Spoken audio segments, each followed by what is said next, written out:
Opisyal nang idineklara bilang bagong Provincial Director ng Benguet Police Provincial Office si Police Colonel Lambert A. Suerte, kapalit ni Police Colonel Joseph P. Bayongasan sa isang turnover ceremony na ginanap sa Masigasig Grandstand, Camp Major Badudang Wala, Trinidad, Benguet noong ika-4 ng Agosto 2025. Si Police Colonel Suerte ay isang PNP Medal of Valor awardee, nakatanggap ng medalya ng katapangan mula sa 3 presidente.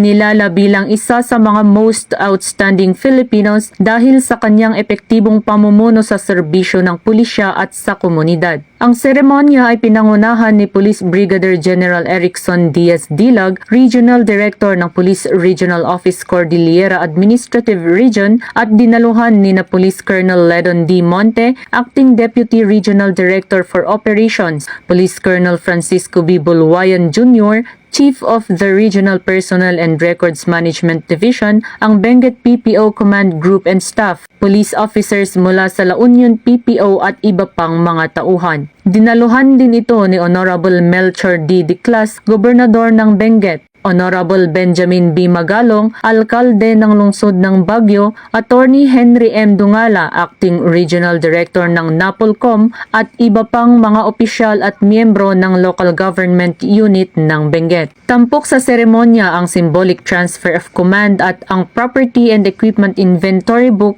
mula kay Police Colonel Bayongasan na nagtutukoy sa pagpapatuloy ng pamumuno at pananagutan sa mga pagsisikap sa pagpapanatili ng kapayapaan sa lalawigan. Nagtapos ang kaganapan sa isang mensahe mula kay Police Brigadier General Dilag na nagpapahayag ng kanyang malalim na pagpapahalaga sa mga kontribusyon ni Police Colonel Bayongasan at mainit na tinanggap si Police Colonel Suerte bilang bagong leader ng Benguet Police Force. Binibigyang din niya na ang pamumuno at 5-minute police response time sa panahon ng mga emerhensiya ay magdadala ng makabuluhang pag-unlad at higit pang pagpapahusay sa ugnayan ng pulisya at komunidad sa Benguet, alinsunod sa patnubay ng Chief PNP Police General Nicholas D. Torre III. Mula dito sa Rehiyon Cordillera, ako ang inyong PNN correspondent, Patrolwoman Digman, alagad ng batas, taga-taguyod ng Balitang Pulis.